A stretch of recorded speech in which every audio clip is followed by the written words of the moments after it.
Welcome back to late night gaming. Yeah. We're gonna be continuing Doki Doki Literature Club today. In our last episode, we started romancing all three girls, Sayori, Natsuki, and Yuri. I forgot her name there for a second. And we'll be starting day 3, and we'll be going after Sayori first. So let's see here. This is our second poem.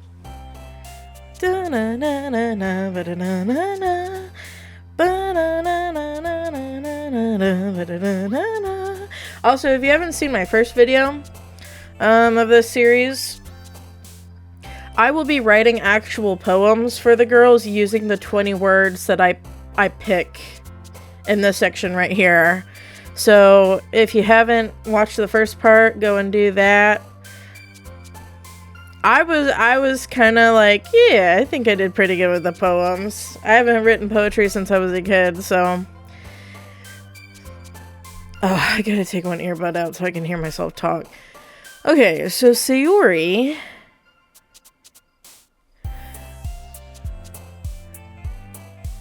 I think she would be Daydream.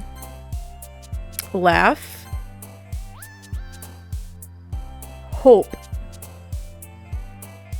Sunset.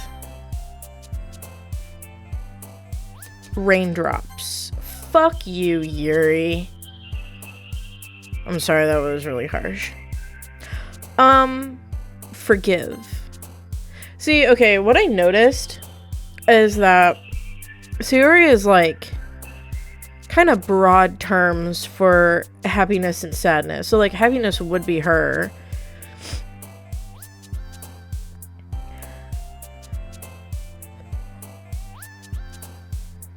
Shopping. Oh.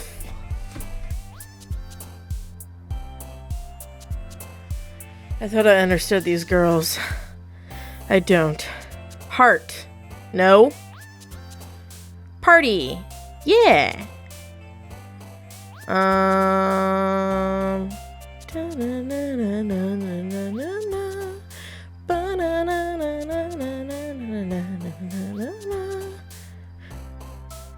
Fantasy? Because I thought it was for Yuri, but I think... What?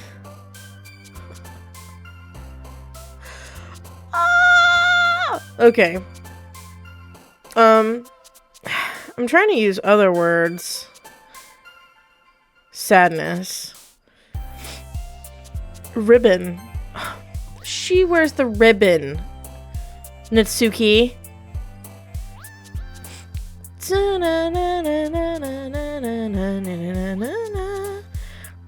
Joy.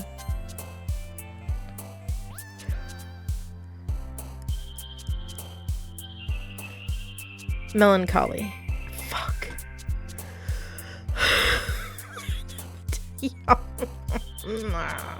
Music. Yeah. And even if the words don't go to Sayori, I'm still going to use them in the poem that I'll direct toward her.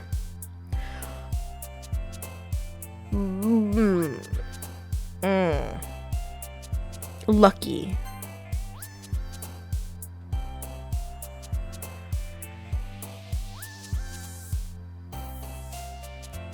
Fireflies.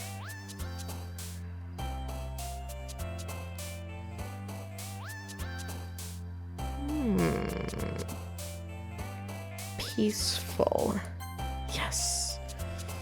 Yes. I feel like beauty is a Yuri word, actually. Hurt.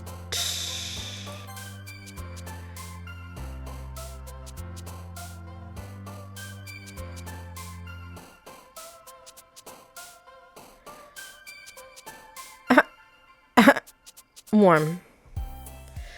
I may have, you know, used words that I used in the first poem, but whatever. I can only do so much with the words given to me. Another day passes, and it's time for the club meeting already. I've gotten a little more comfortable here over the past couple days. Entering the club room, the usual scene greets me. Hi, Rachel. Yo, Sayori. Looks like you're in a good mood today. I'm just still not used to you being in the club, that's all. I see. That's a pretty simple thing to get you in a good mood. But I guess it's always the simple things with you anyway. Speaking of which, I'm kinda hungry. Will you come with me to buy a snack? No thanks. What? That's not like you at all. I have my reasons. Why don't we take a look at your purse, Sayori? Why that all of a sudden? No reason, really. I just wanted to look at it. Sayori nervously retrieves her coin purse. She fumbles with the latch and gets it open. Then she turns it upside down and lets its contents spill onto the desk. Only 2 small coins fall out. Ha! I knew it. I can see right through you, Sayori. That's not fair. How did you even know? It's simple. If you had enough money in the first place, you would have bought a snack before coming to the club room. So either you're not hungry and want an excuse to take a walk, or you plan to conveniently forget that you spent all your money so that I would lend you some. And there's one more thing. You're always hungry. And so that only leaves the one option. I give up. Don't make me feel guilty. If you feel guilty, that means you deserve to feel guilty. Yuri suddenly giggles. Huh? I didn't notice that she was listening in. Her face is in her book as always. I wasn't listening or anything. It was just something in my book. Yuri, tell Rachel to let me borrow some money. Don't get me involved like that, Sayori. Besides, you should only buy what you can responsibly afford. And frankly, after pulling a mischievous little stunt like that, your suffering has fair enough retribution. Did I just... I didn't mean that. I got too absorbed into my book. Haha! I really like when you speak your mind, Yuri. It doesn't happen much, but it's a fun side of you. There's no way you could think that. You were right, though. I did something bad, and now I have to accept the retribution. That. Still, coming from you, Sayori. I guess there's a little devil inside all of us, isn't there? Yeah, isn't there, Yuri? Isn't there? Oh my gosh! I gotta show you guys something.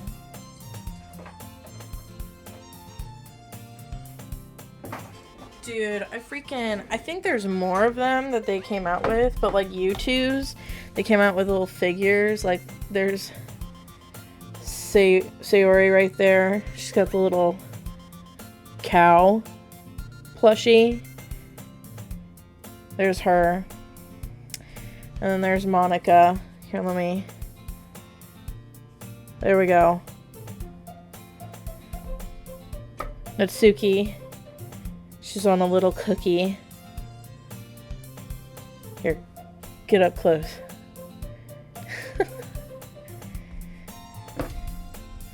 And then there's...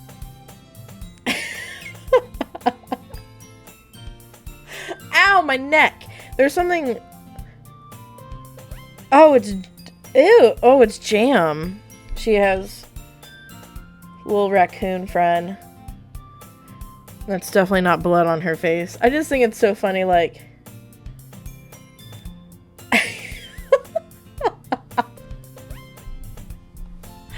I'm sorry. Like, that is so funny to me.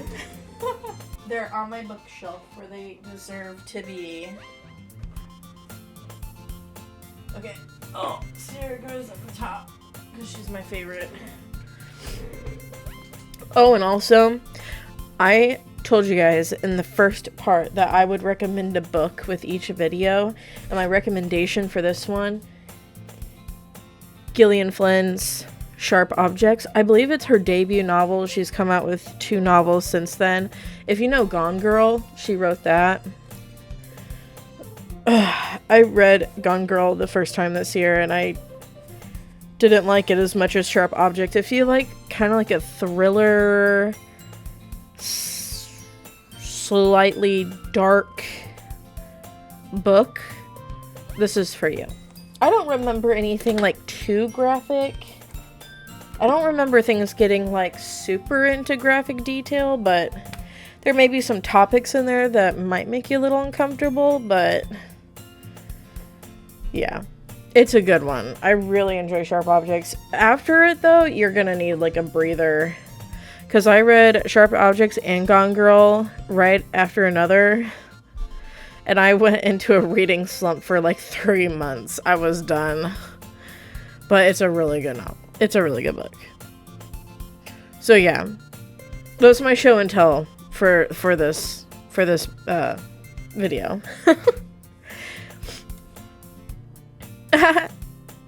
Don't let her fool you. Sayori knows exactly what she's doing. After all, she told you guys she was bringing me to the club before she even told me. But you wouldn't have come if it weren't for the cupcakes. So I had to trick Natsuki into making them. Come on, give me a little more credit than that, Sayori. Haha. Yeah! Out of nowhere, something smacks Sayori in the face and tumbles onto the desk. Ow! What was... A cookie? Sure enough, it's a giant cookie wrapped in plastic.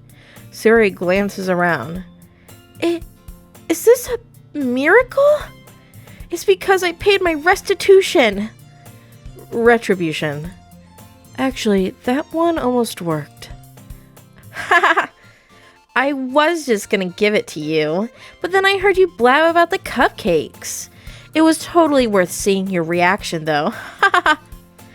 Natsuki, that's so nice of you. I'm so happy. Sayori hugs the cookie. Geez, just eat it. Sayori rapidly tears open the wrapper and takes a big bite. So good. Sayori suddenly clasped her hands over her mouth. I bit my tongue. You're going through a lot over just one cookie. Natsuki takes a bite of her own cookie. Oh, yours looks good. Oh, fuck. Okay, hold on. Yours looks really good too, Natsuki. Can I try it? Jeez. Beggars can't be choosers. But yours is chocolate. Yeah, why do you think I gave you that one? Fine. Still, I'm really happy that you shared this one with me. Sayori gets out of her seat and goes behind Natsuki, then wraps her arms around her. Ah, jeez. I get it. Cookie still in hand, Natsuki reaches over to nudge Sayori off of her. Sayori suddenly sits down and takes a bite out of Natsuki's cookie. Hey! Did you seriously just do that? I'm not doing that.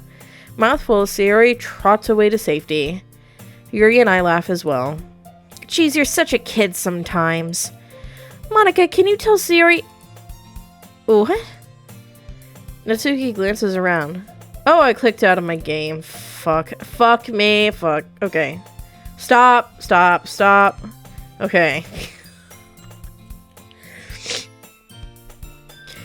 Natsuki glances around. Monika isn't in the club room. Ugh. Where's Monika anyway? Good question. Have any of you heard anything about her being late today? Not me. Yeah, I haven't either. That's a bit unusual. I hope she's okay. Of course she's okay. She probably just had something to do today. She's pretty popular after all. Eh? You don't think she has a... I wouldn't be surprised. She's probably more desirable than all of us combined.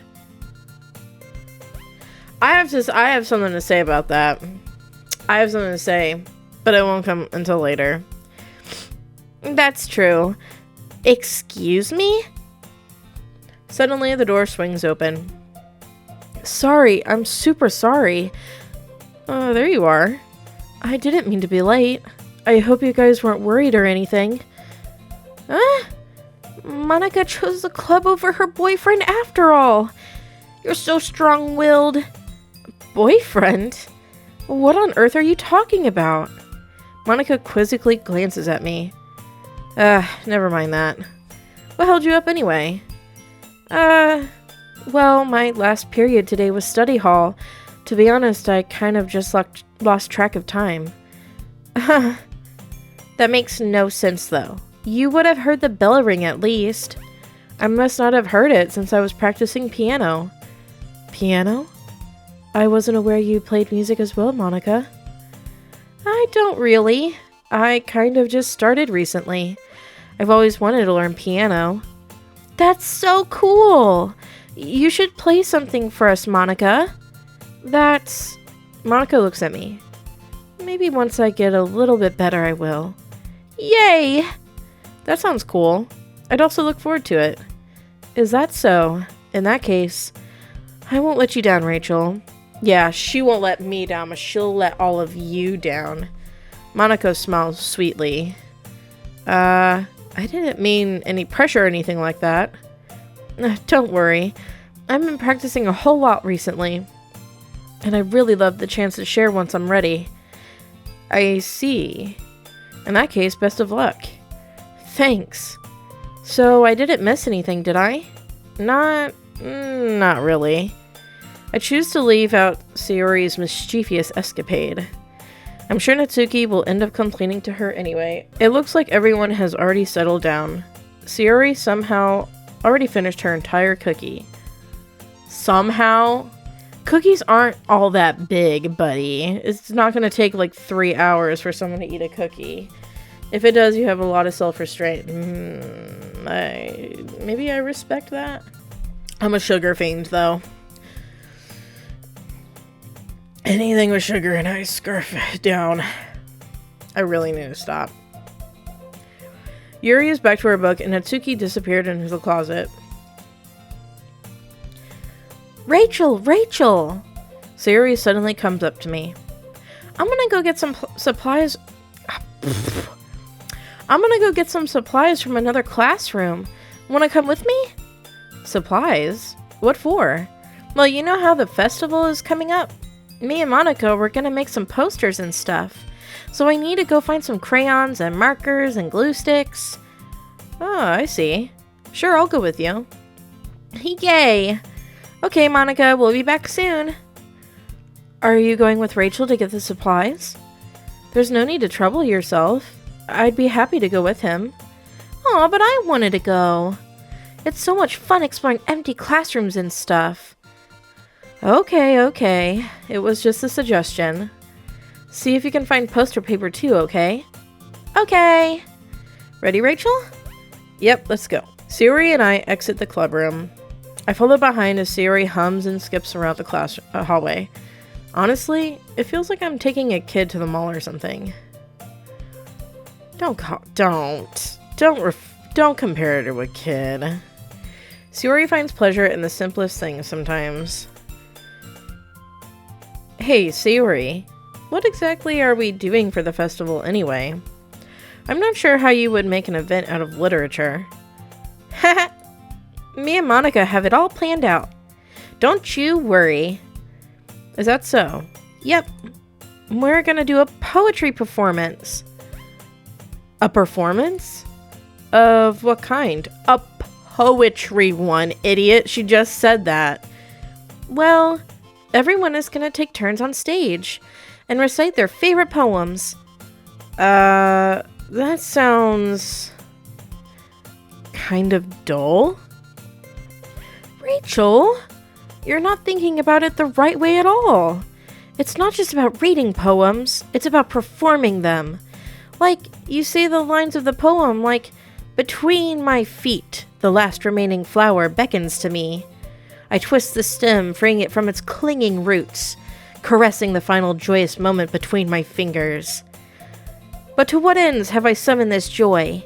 For now, when I look in every direction, the one prosperous field before me is but a barren wasteland. Like that. Sayori, how do I put this? I'm sure it's just me, but it's impossible for me to take you seriously when you talk like that. Aw, you meanie. I'm working super hard on this, you know. I know. I just meant that it's a pretty unordinary contrast to your cutes.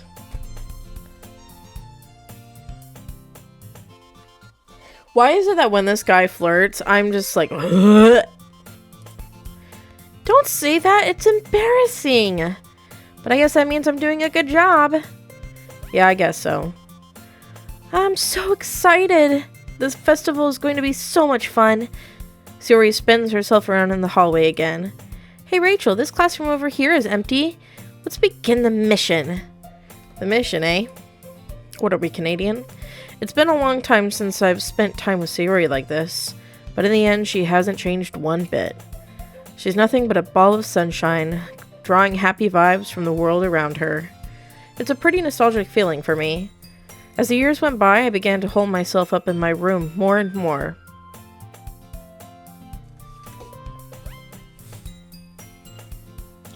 Shit. You know what? Every time I'm like, I hate this guy, I don't relate to him, he comes up with he says something like that, and I'm like, maybe this guy is me. So going adventuring with Sayori brings about a special sort of feeling I forgot I had in me. The two of us enter the classroom. Sayori heads straight to the closet, and I follow. Let's see what we have in here. Crayons! Sayori pulls a box full of crayons off the shelf. They're the best brand, too. They're kind of dirty, though. Sayori starts pulling various crayons out of the box, reading the color names. Alright, that's one down. Don't get distracted. We still need to find... Wait, I'm looking for my favorite color.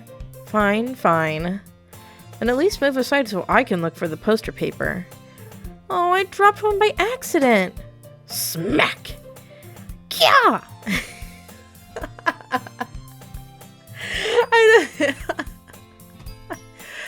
I don't know how to do these sound effects, and I can't be too loud because my brother is asleep right now.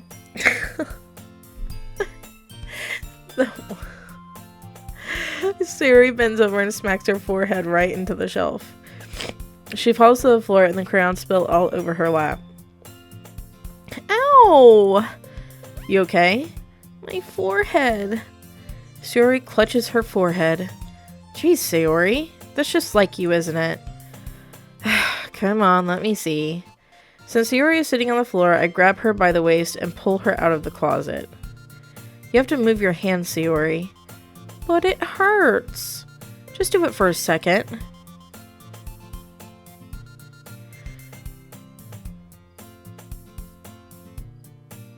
Sayori slowly releases her hands from her forehead. I gently brush her bangs to the side. Ow! Sorry. There's a huge red mark on the center of her forehead. A bump is starting to form as well. Man, that's gonna swell up. It's a fucking crayon box. I should find you some ice. Rachel, where would I even find ice around this time? I guess a cold drink would do. You don't have to. I'm fine with looking like a unicorn.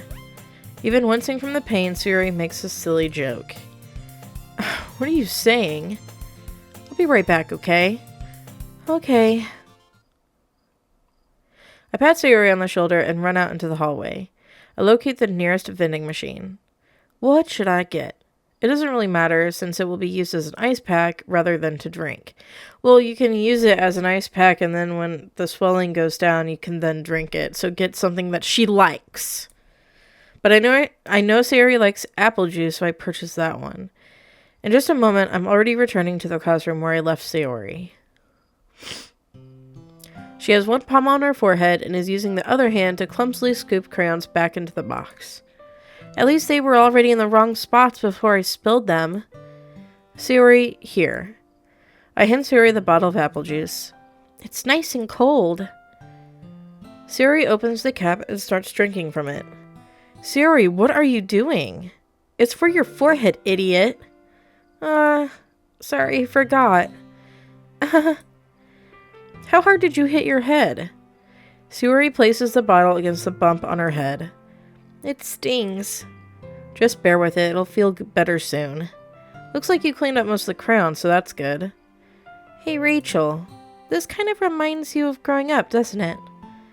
What do you mean? You know how we used to play outside all the time? I would always try to keep up with you. You were kind of oblivious in some ways. Like I usually fell behind or had trouble climbing on the things you did. But sometimes when I tried to do things I couldn't, I would get myself hurt. I'd fall and scrape myself or get a bump, and I would start crying really hard. And you would rush over as quick as you could. You would try really hard to get me to stop crying. It was almost like you blamed yourself and were afraid of getting in trouble if someone found out. Even though it really wasn't your fault at all, you know? Did I really do that? Yeah, you don't remember? Come to think of it, maybe I do remember a bit. I guess I was always so focused on my games that I didn't pay enough attention to you.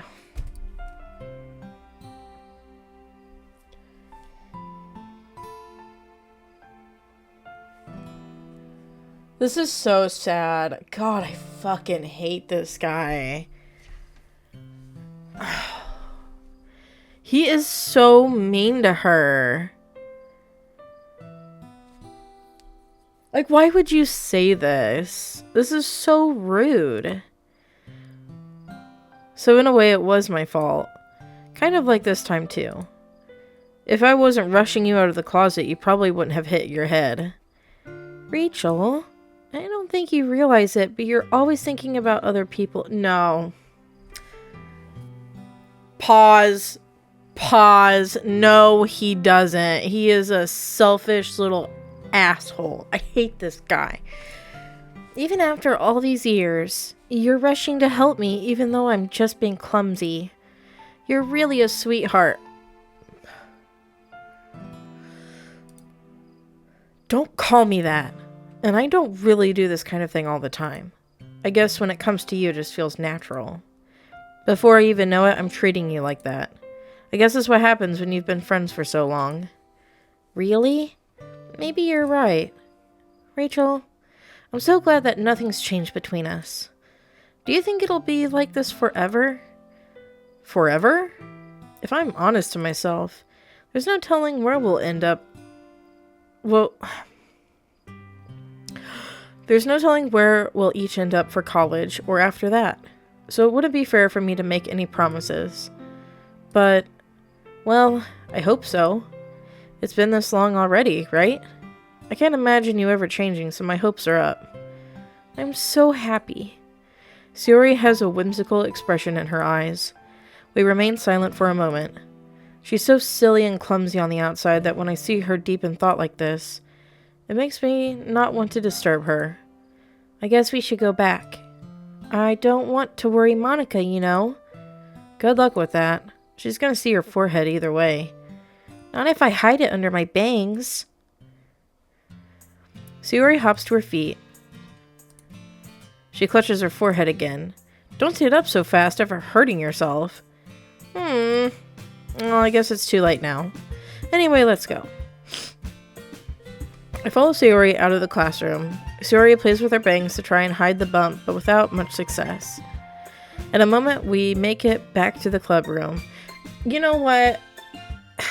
Dan Salvato, you should have drawn, whoever drew that scene, you should have drawn the 64 pack of crayons, or the 96 pack, which I know is a thing because I saw it at Walmart the other day. You should have drawn that, and then maybe I would have understand the bump. Maybe. But a little tiny pack of like a 12 pack of crayons causing a bump? I'm willing to suspend my disbelief sometimes, but that is too unrealistic. Oh, you're back. Good timing. I was just about ready to start with Good timing. I was just about ready to start with sharing our poems. Sayori, your forehead. She's fine, don't worry about it. I was playing with the crayons and smacked my forehead into the shelf. Well, anyway, were you able to find everything we needed? Uh-huh, I have it right. Sayori frantically glances around herself. I forgot all this stuff! Calm down, Sayori. I have it all right here. I found the poster paper too. Sounds like you ended up doing all the work, Rachel. Well, Sayori. I failed to come up with an excuse for Sayori. I made it an adventure. Yeah, that. Okay. In any case, good work. I'll start working on the posters tonight. Me too. Okay, everyone. Are you ready to share your poems? Guess I should grab mine. After making sure the crayon box is closed tightly, I returned to my seat. We're gonna show our poem to Sayori first. Okay, so I have Sayori's poem. Also, if you hear my fan in the background, sorry about that. I don't feel like getting up and turning it off, and also my bed is unmade. But I have Sayori's poem. I don't have a title for it, so here we go. As she looks out her window, her room filled with a sunset glow, an overwhelming sense of melancholy settles over her. Forgive her, but today is one of these days. Sorry, my handwriting is atrocious. Forgive her, but today is one of those days where she can't feel better emotions.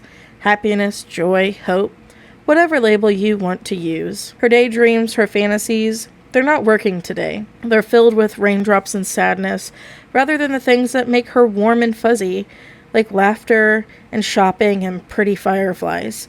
Her mind takes her to the end of a school hallway. It's the hallway where the club classroom is. Music floats from the clubroom door. Are her friends having a party in there? She opens the door. She sees them, but they don't see her. She yells, but they don't hear her. She's invisible to them. They don't need her to be happy. She's back in her room now. Her red ribbon is twisted around her fingers. She brings it to her neck, pulling it taut against her throat. Would it be peaceful, she wonders? No, she wouldn't be so lucky. Knowing her, it would hurt. And that is the end of her poem. Rachel, I really love your poems. I can't believe you've been hiding these from me. I'm not hiding anything. But your poems are so good. Yesterday's and this one too. You can't tell me you haven't done this before. I mean, you're really the only one who feels that way, so... What? No way! Not even Natsuki? Well, I guess Natsuki is the least likely to admit how much she likes something. But I don't think it's that. What do you mean? Well, I guess I'll be honest about it. It's a lot easier to write poems when I'm thinking about you. Huh? I'm not doing that. Stop thinking weird things, idiot. I just mean that you're a really expressive person, I guess. How am I supposed to write poems about my own stupid life?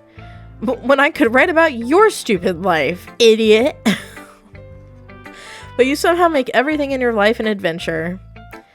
Even the little things. Like cooking. Let's not talk about that. So yeah. I guess what I'm saying is that I can feel more feelings through you than I can through myself. We have that kind of weird connection. It's your fault for getting in my business all the time. Aw, I don't know if I understand. You never understand when I try to explain things to you, do you, Sayori? I pat Sayori's head. Hey, I'm not a kid, you know. Are you sure about that? Yeah, I don't... Dude, I love Sayori. But I hate the way he treats her. Maybe. Sayori starts fiddling with her pencil between her hands. Hey, Rachel. Will you give me your poem? I kinda want to keep it. Huh? Why? Because, well, it's the first time you've written something for me.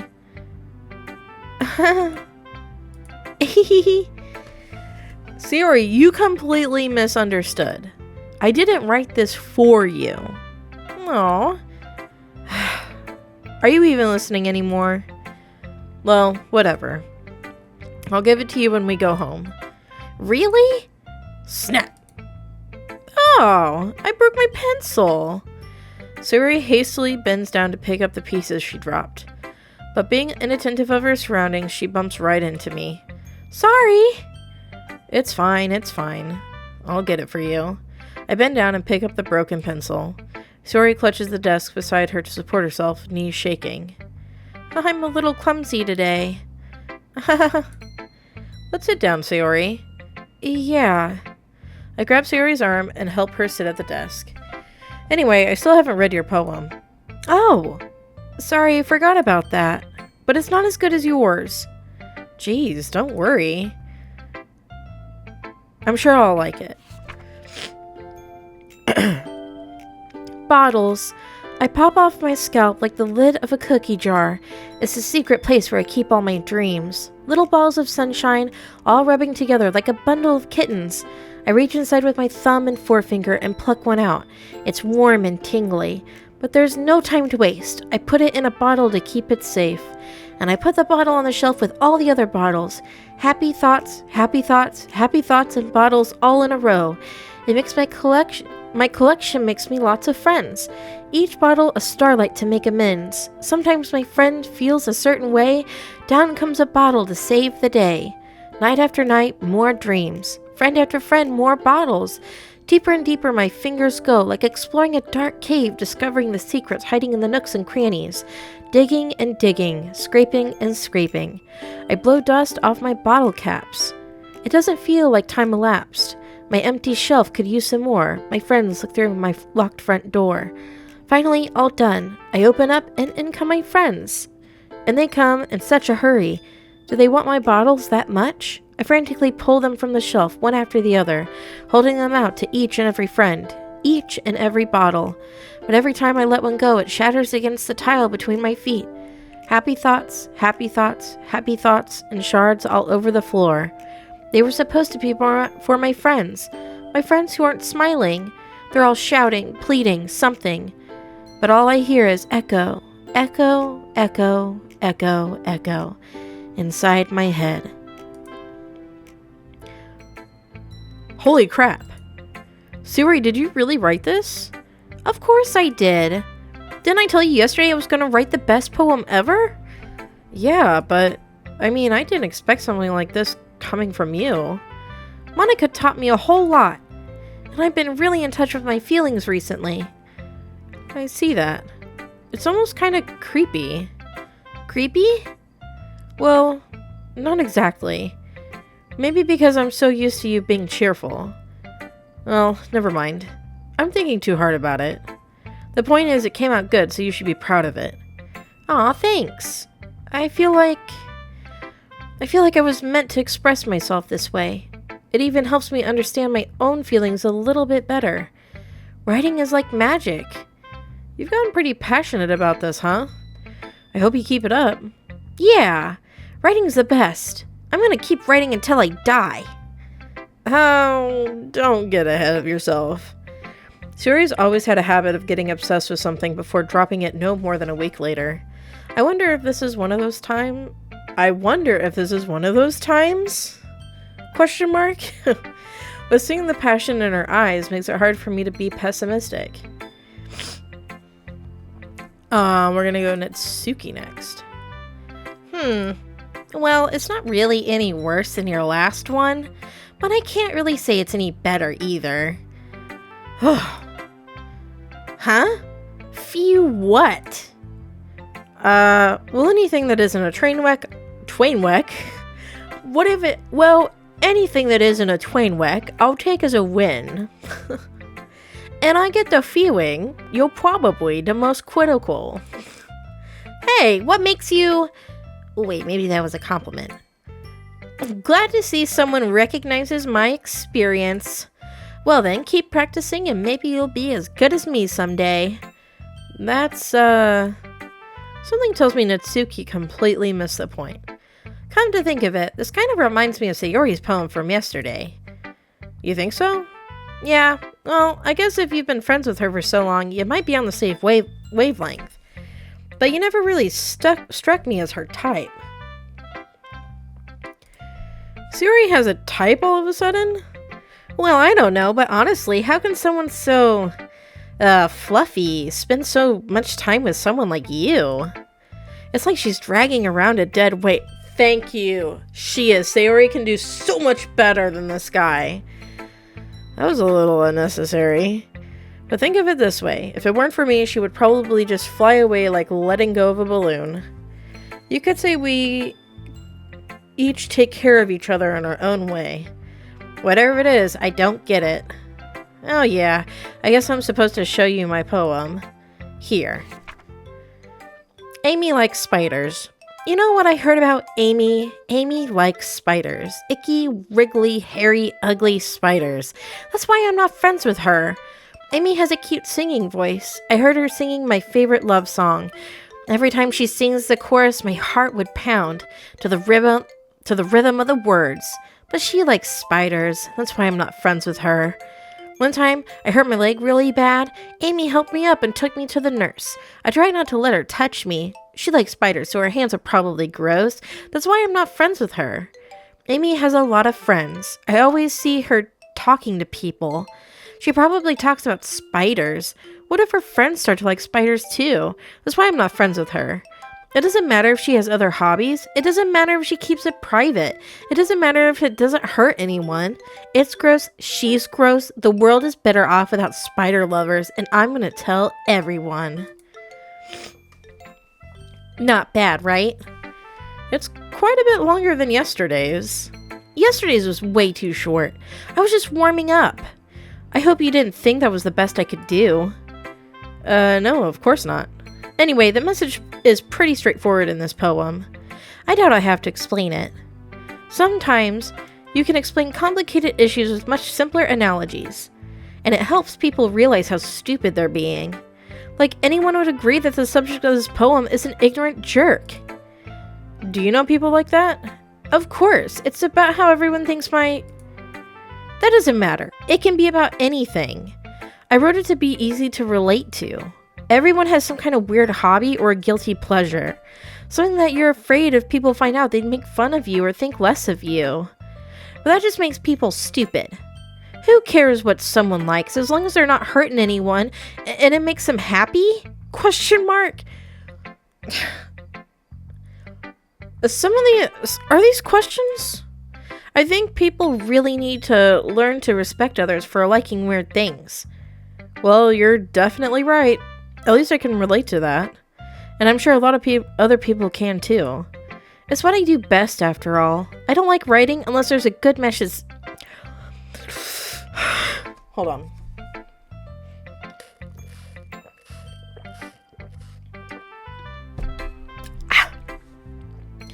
I don't like writing unless there's a good message to take away from it. Like, conveying emotions is important. But I want to make people think, not just feel. Remember that. I'm gonna write a good one for tomorrow, too, so look forward to it.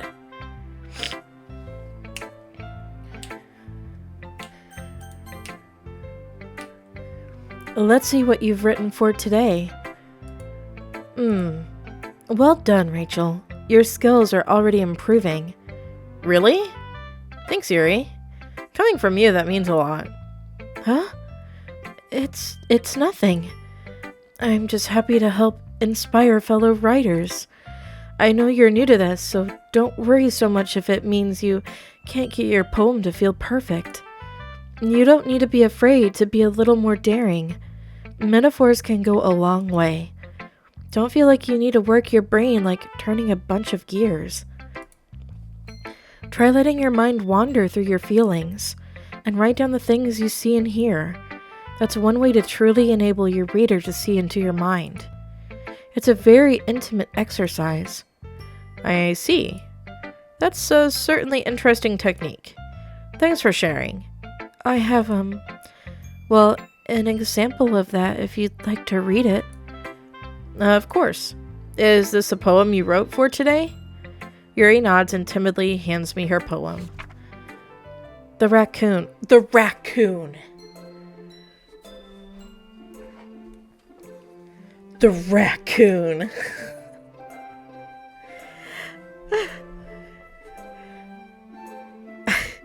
It happened in the dead of night while I was slicing bread for a guilty snack.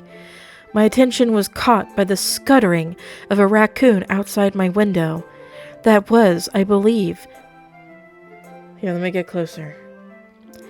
That was, I believe, the first time I noticed my strange tendencies as an unordinary human.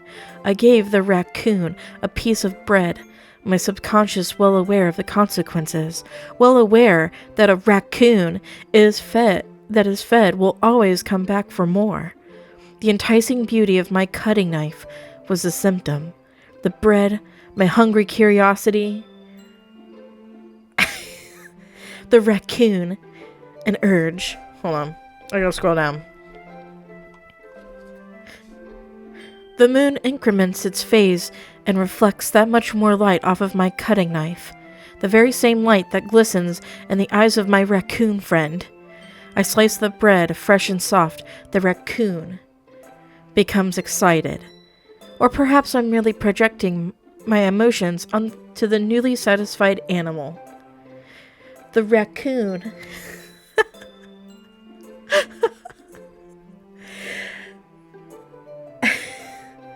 has taken to following me. You could say that we've gotten quite used to each other. The raccoon becomes hungry more and more frequently, so my bread is always handy. Every time I brandish my cutting knife, the raccoon shows me its excitement. A rush of blood. Classic Pavlovian conditioning. I slice the bread, and I feed myself again. Thank you, Yuri. Thank you for that. Okay. I was a little more daring with this one than yesterday's. I can see that. It's a lot more metaphorical.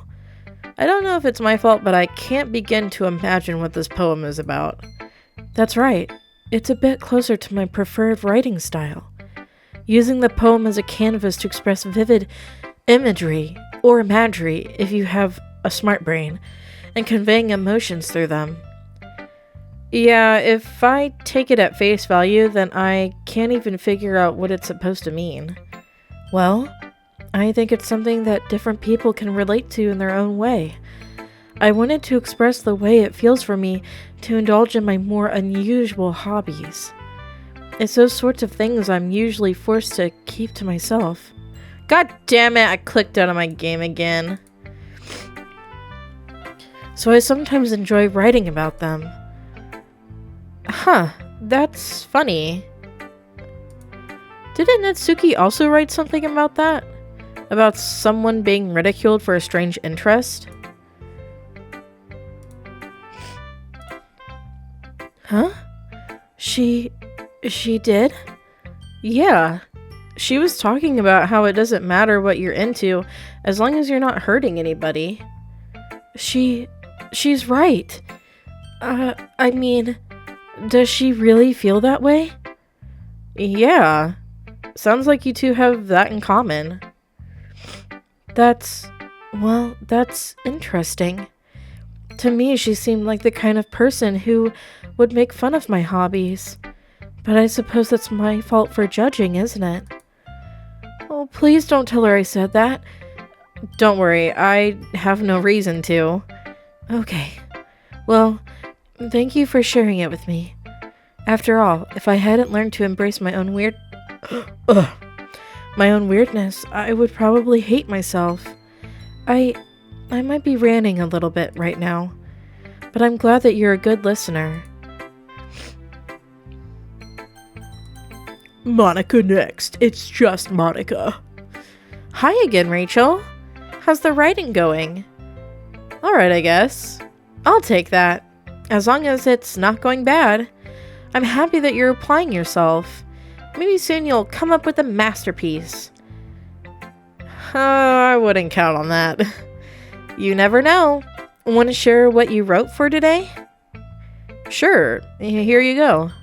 I give my poem to Monica. All right. It's pretty good. It makes me think of Sayori, like the other one you wrote. You two are like the dynamic duo. And that's kind of exaggerating it. Yeah, probably. But you do spend a lot of time with her, even in this club, don't you? Then again, I don't blame you for being a little shy. I'm not shy, it's just... I'm just teasing. I know it takes a bit of time to make friends with everyone. But Yuri and Natsuki are super interesting people, so don't be afraid to give them their share of time. And you can talk to me every now and then, too. I'm not, like, unapproachable or anything, am I? Oh, no, it's nothing like that. I'm just still getting used to being here, that's all. Yeah, I'm sorry if I was putting pressure on you or anything. I really didn't mean it like that. No, don't worry. I get what you're saying. Well, alright. But anyway, you want to read my poem now? I like the way this one turned out, so I hope you do too. Alright, let's take a look. Save me. The colors, they won't stop. Bright, beautiful colors, flashing, expanding, piercing. Red, green, blue, an endless cacophony of meaningless noise. The noise, it won't stop. Violent, grating waveforms, squeaking, screeching, piercing. Sine, cosine, tangent. Like playing a chalkboard on a turntable. Like playing a vinyl on a pizza crust. An endless poem of meaningless.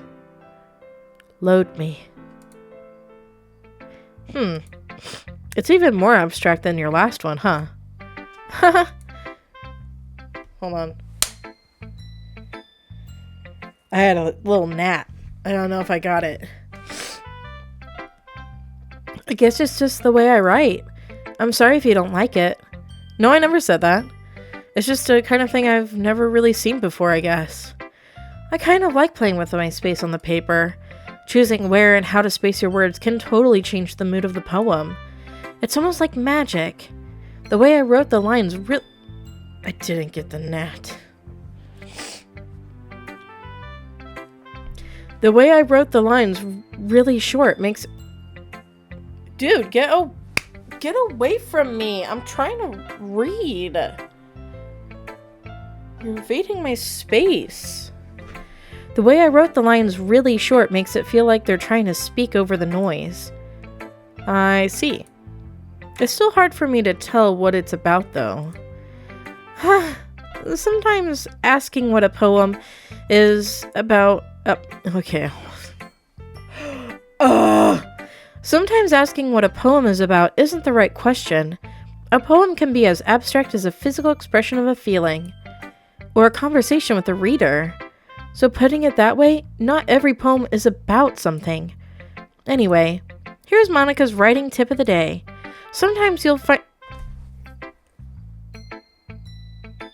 I saw him again. I don't think I got him again.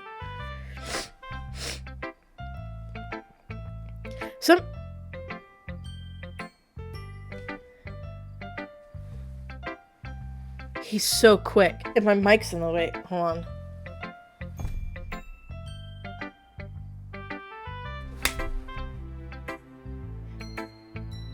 I'm checking my hands to see if his carcass is upon my flesh. But it's not. I keep missing him.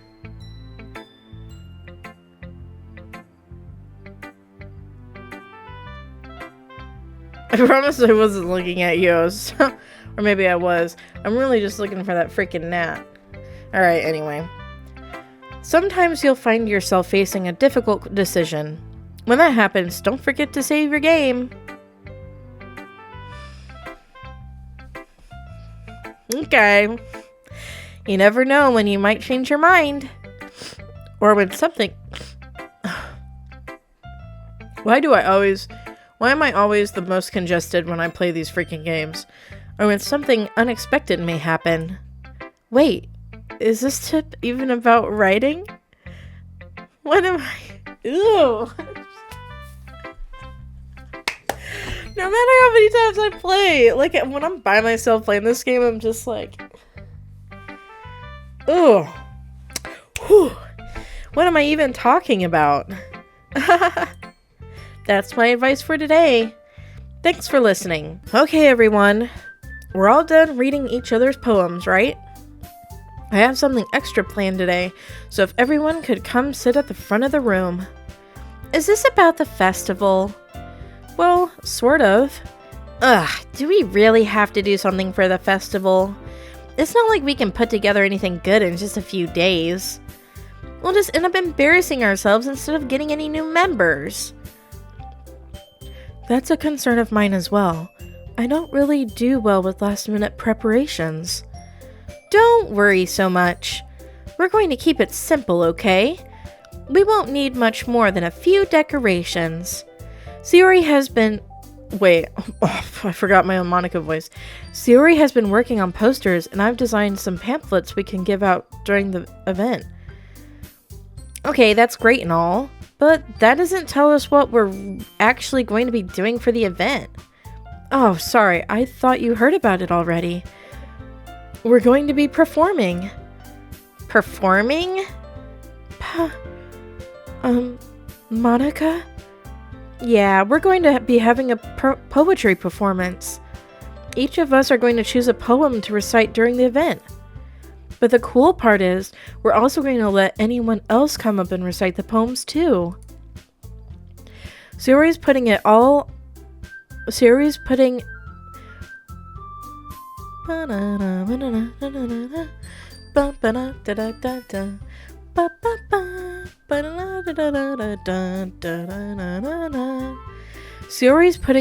all the posters in case anyone wants to prepare ahead of time. Sayori, who's been coloring a poster, holds it up for us to see.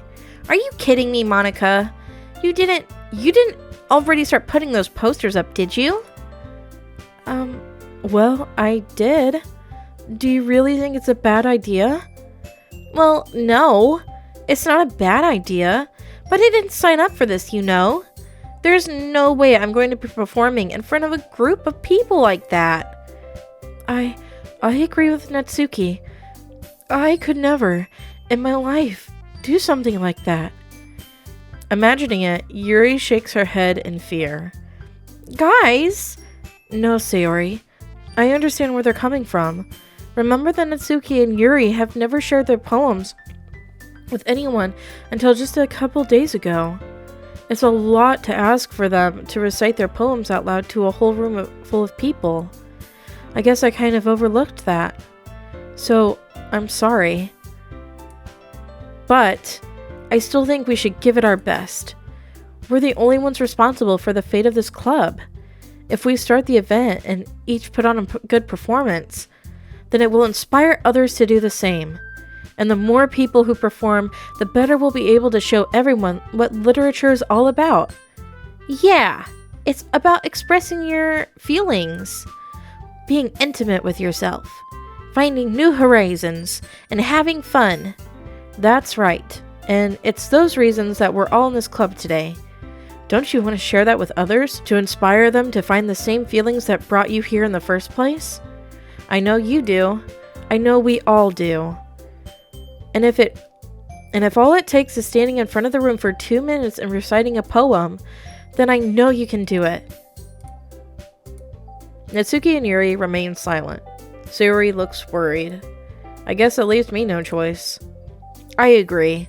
I don't think it's too much to ask. I think that Sayori and Monica have been trying really hard to get new members. The least we can do is help them out a little bit. Well, maybe, but it looks like Natsuki doesn't have any arguments left. Okay, fine. I guess I'll just have to get it over with. Alright! Phew. Thanks, Natsuki. What about you, Yuri? Yuri dejectedly glances around at everyone else's expectant faces. I guess I don't really have much of a choice. That's everyone! You're the best, Yuri. This club is seriously going to be the death of me. Oh gosh, you'll be fine, Yuri. But anyway, let's move on to the main event. I want each of you to choose a poem of yours. We're going to practice reciting them in front of each other. No way! Monica, this is too sudden. Well, if you can't recite your poem in front of the club, how do you expect to do it in front of strangers? Oh no. Don't worry, I'll start off to help everyone feel a little more comfortable. Can I go next? Of course. Now let's see. Monica flips through her notebook to the specific poem she has in mind for herself. She then stands behind the podium. The title of this poem is The Way They Fly. Ahem. Monica begins reciting her poem. Her clear, confident voice fills the room. More than that, her inflection is pristine. She knows exactly how to apply emotion behind each line she recites, bringing the words to life. Is this something she's done before, or is she simply a natural? I glance around me. Everyone has their eyes on Monica. Sayori looks amazed. Yuri has an intense expression on her face that I don't understand. Finally, Monica finishes the recitation. Recitation? The four of us applaud. Monica takes a breath and smiles. That was so good, Monica! Thank you very much. I was just hoping to set a good example. Are you ready to go next, Sayori? I'll go next. Whoa! Whoa! What?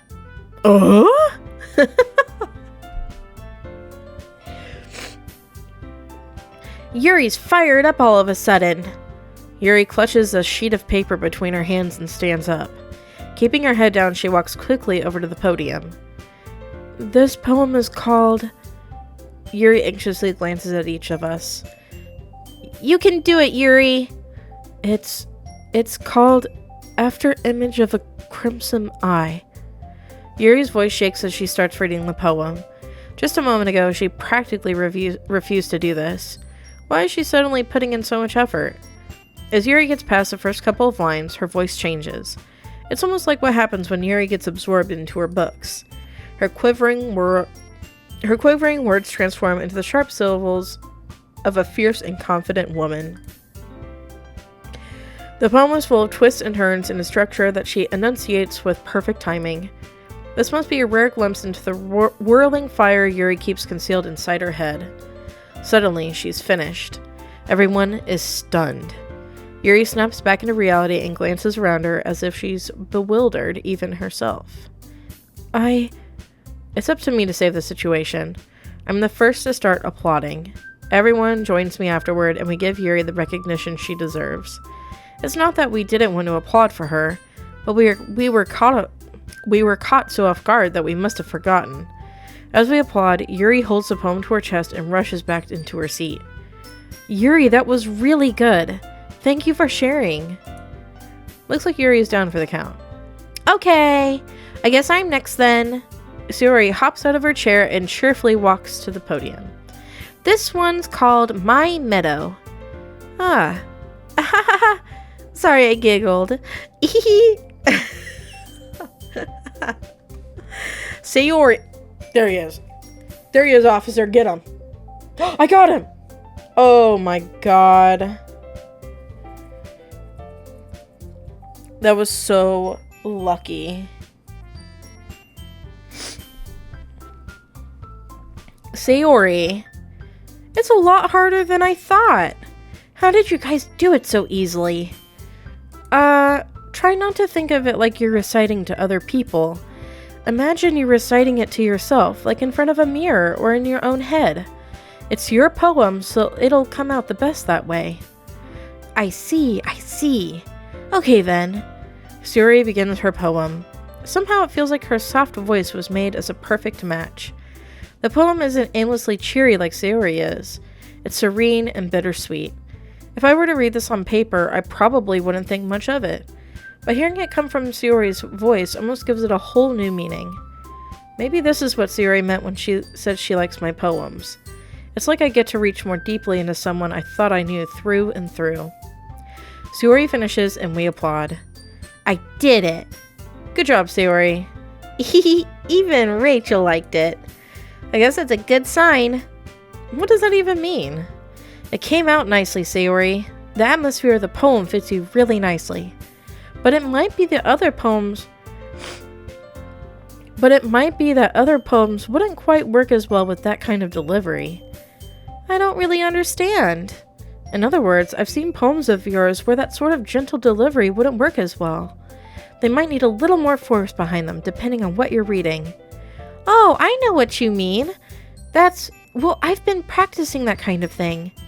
It's just embarrassing to do in front of everyone. The next time, I'm going to make you pick a poem that challenges you a little more. We don't have much time before the festival, you know. Okay. Now, who's next? Natsuki? Don't make me go before Rachel. It's not like I can compare to you guys anyway.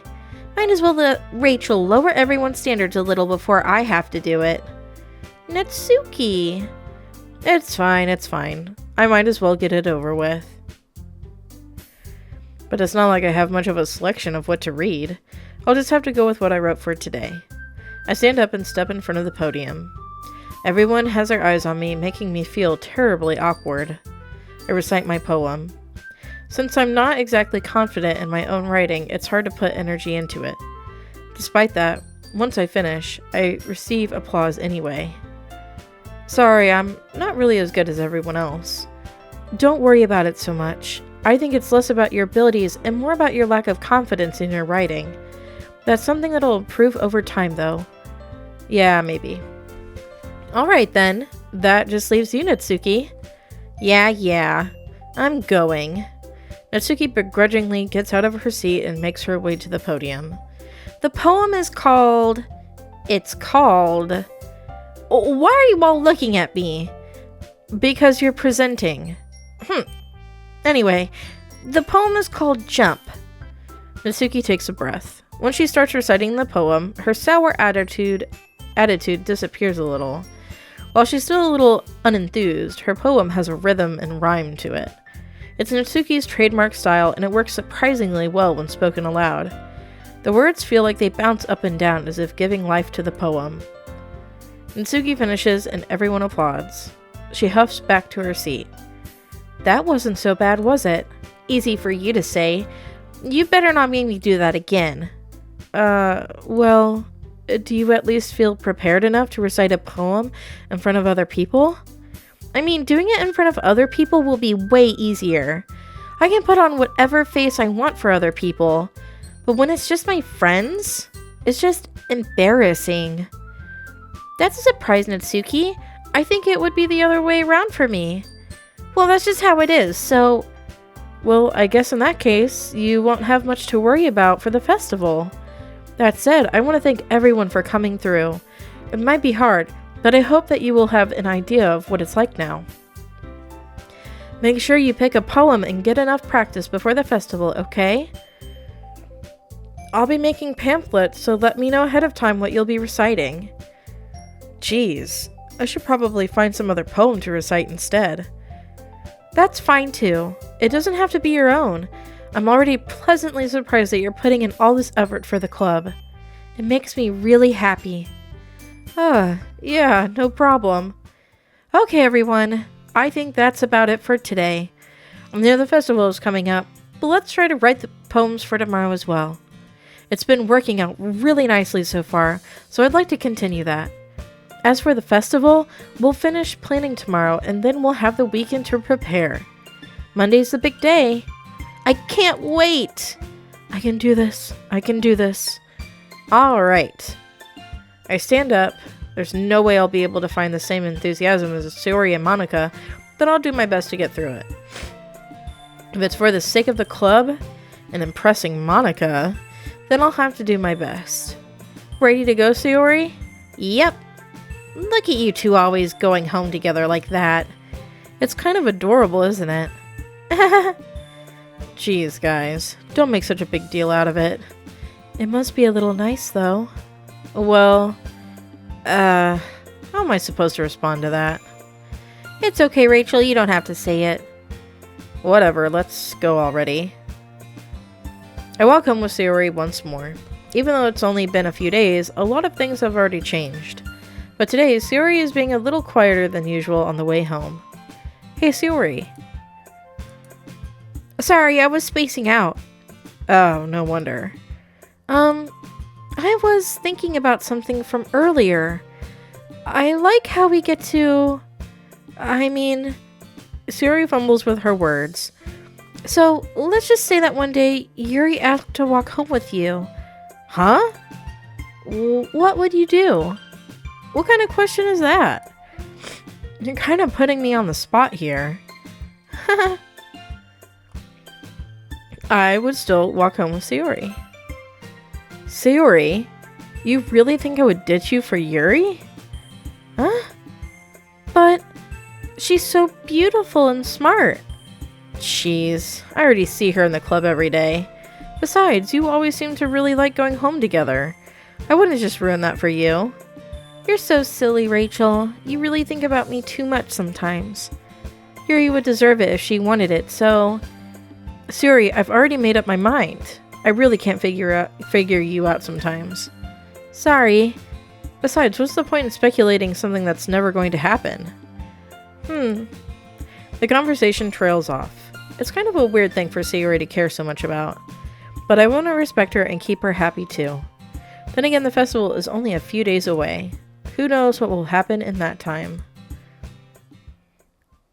Who wonders? So that is the end of that day.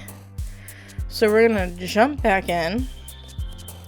And we're going to romance Natsuki.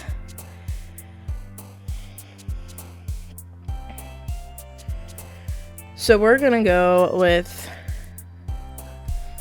Whistle.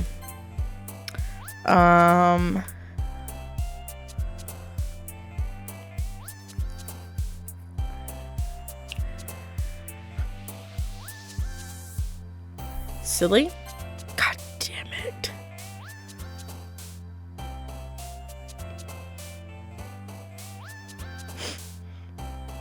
Some of these I have to reuse. I think Sunny is actually Natsuki. Fuck. No.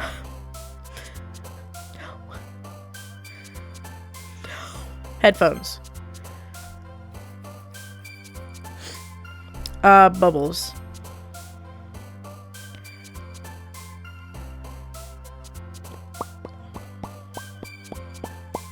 Playground. Dance. Fuck! Doki Doki. Yeah! Da-na-na-na-na. Papa.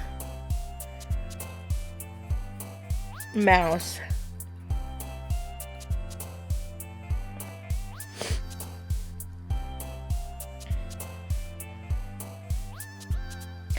Chocolate? Yes.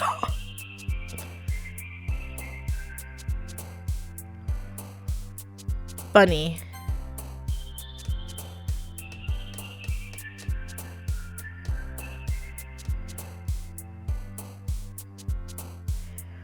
I'm gonna go with sugar again.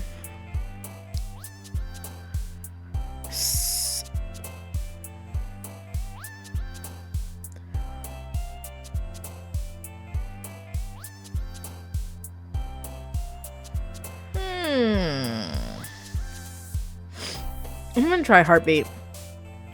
Sweet.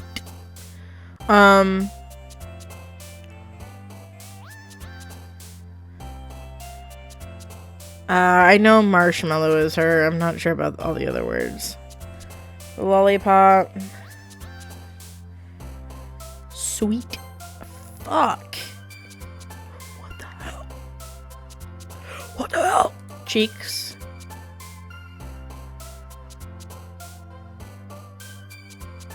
Fluffy. And flower. Drat.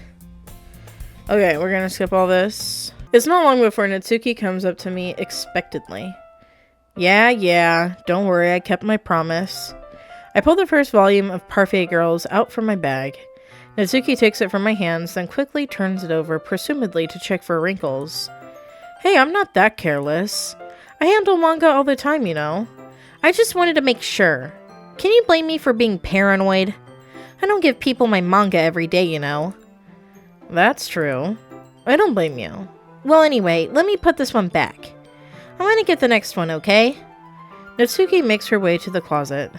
I follow. So you're gonna tell me everything you thought, right? Where did this volume leave off again? I forgot. The chapter ended with Minori and Alice found Monica! Natsuki's voice resonates out from inside the closet. Huh? I peer inside. All of Natsuki's books are lined up on the top shelf. Did you move my manga again? Oh, sorry. The teacher got mad at me for taking up so much space in her closet, so I had to move some stuff around and clean up a little bit. It's all still there, I just had to organize it a bit. Ugh! The top shelf is far above Natsuki's head. She makes a futile hop. Or is it futile? Futile? Futile? I don't know how to read. Trying to figure out how to reach her manga. Jeez, this is so inconvenient. I'm moving these all back down. There's plenty of room on these shelves. And besides, they're really pretty to look at when they're all lined up. Why would you waste that on the top shelf? Natsuki? There's a stool on the wall there. In the closet, there's a collapsible stool that's hanging on the wall. If you want, I can reach up there and hand them to you. I can get them myself. Natsuki grabs the stool from the wall and unfolds it. You think I'm too short or something? I mean, I knew it. Well, you know what? Just watch me. Natsuki hops onto the stool, which ends up being a little wobbly because of its collapsible design.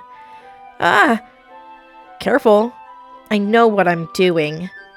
Standing on the stool, Natsuki's fingertips reach the top shelf. The stool would be enough for me to easily grab the books, but Natsuki is being stubborn as usual. Natsuki uses her fingers to scoot one of the smaller boxes to the edge of the shelf. See? Kya! The box tips suddenly. Natsuki barely catches it before it falls to the floor. The stool wobbles. Losing balance, Natsuki hops off the stool. Thankfully, she was able to stay on her feet. She holds the box triumphantly. There! Having almost fell, Natsuki is a bit shaken up. Jeez, no need to prove yourself to me.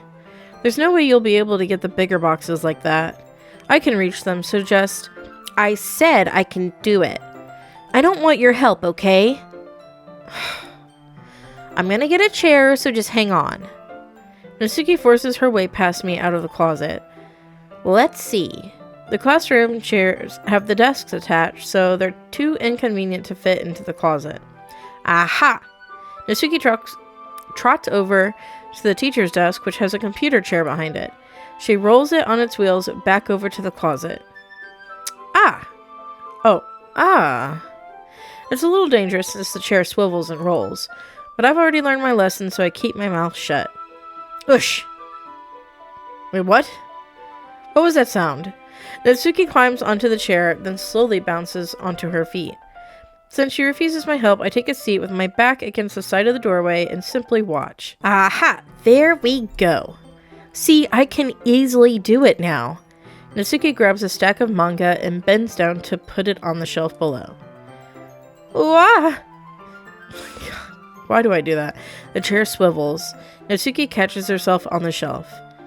What are you doing? Can you at least hold the chair steady instead of sitting and doing nothing?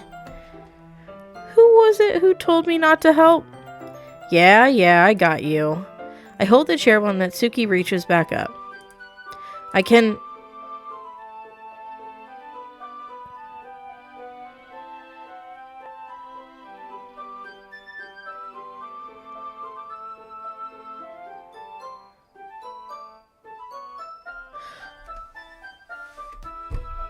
Hold on, I'm thinking about this, like, okay, hold on.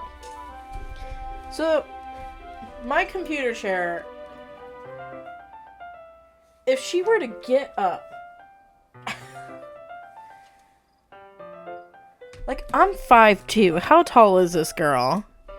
Like, if I were to get up on my desk chair... How short is this guy? I'm thinking about this logistically, okay? Like, I'm not quite understanding... Alright, dude. I think you're lying. I forced myself to turn away. Yeah, you better. Natsuki seriously didn't think this through.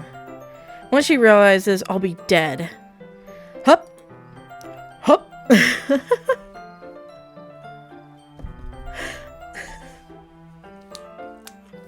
That reminds me of Kit Boga. If you've ever watched him before, he like messes around with scam calls, and he pretends to be like a grandma in a lot of them. There was this one where like the scammers, they would always be like hup, and there was a moment where he's like, why do you always do that? Why do you always go hup? He would just start doing it randomly, and the scammer would repeat him back. Like, it was so funny. Sorry, that's a little side tangent. Natsuki wraps her arms around the Parfait Girls box set, easily the largest one on the shelf. Heavy. Hey, Rachel. I don't think I can bend down without falling. Hurry up and take this one. But then I have to let go of the chair. That's fine. Just for a second.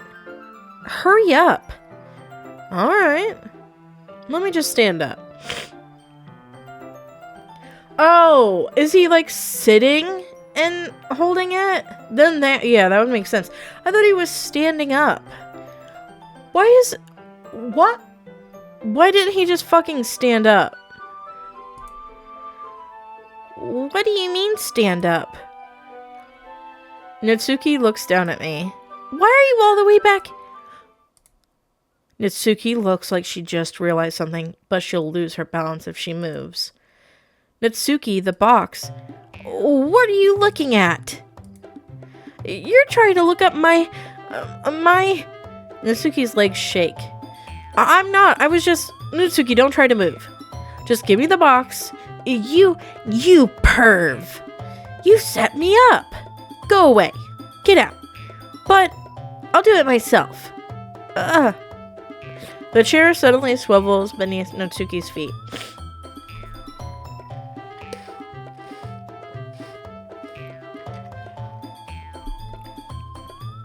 Natsuki? I'm not. The scene turns to chaos in a split second. The chair flies from under Natsuki's feet. Frantically, I try to catch her. The box topples out of her hands and the books go flying. I got you. Oh, she really did crash into us. The full force of Natsuki's body against me throws me to the ground. A whole bunch of books pelt me in the face. Natsuki tries to shield herself with her own arms as her face lands straight on my chest. Ugh. My right arm and my back seriously felt the impact. Slowly, Natsuki comes to her senses. She presses her arm straight into me to prop herself up. Huh? Natsuki seems to realize that it's not the floor that's beneath her. Gross, gross! Ah! A fist pounds into my chest. Natsuki then hoists herself to her feet. What were you thinking? You sicko! Everything okay over there? I heard a loud noise. Monika suddenly peers in. Monika? See what happens when you put the manga on the top shelf? Are you trying to kill your club members or something? Jeez. Sorry. Oh, and one more thing. It seems like your most recent club member is a total pervert. So I hope you're happy. I didn't. Somehow it's impossible for me to explain this whole bizarre situation to Monika. I didn't do anything, I swear. I know, don't worry. Monika says that quietly to me. I know, don't worry. Looks like I'm off the hook. Oh no! My... Huh? I look down. Natsuki is kneeling on the floor, holding one of the books that are scattered all over. There's a large diagonal crease along the page that she's desperately trying to smooth out. Yeah, that would piss me off. Oh, it must have landed on the page. Natsuki tries a bit more to fix the crease, but she can't get it out. Suddenly, she gives up and slams the book shut, then throws it on the floor. Instead of continuing to yell, she just lowers her head. Natsuki, are you... No! Natsuki's voice squeaks. I see tears on her face. I'll get the crease out, okay? It's partially my fault, so... Natsuki shakes her head, still looking down. No. I don't even care that much. I'm just having a really bad day today. Natsuki sobs again. I didn't mean to take it out on you. I really didn't mean to. It's fine. Is there anything you want to talk about? Natsuki shakes her head. Just every day, it's so hard. I just want to come to the club and... Natsuki falls silent again. I can't press her, so I can only do what I know what to do. Alright. Well, I'll help clean this up. And I'll move the rest of your manga for you. I pick up volume 2 of Parfait Girls. We'll set this one aside. This will help cheer you up a bit, right? We can get started on it once I'm done here. Natsuki looks up with her glossy eyes. Her lip quivers. You're really nice to me. That sounds really strange coming from Natsuki. I didn't expect it at all. Well, I'm just treating you like a friend, you know? Natsuki lowers her head and stifles another sob. I'm not sure what happened to her today, but being nice is the least I could do. The next couple minutes are silent between us as I begin gathering the scattered books. I'll make sure to slip them into the box in their correct order.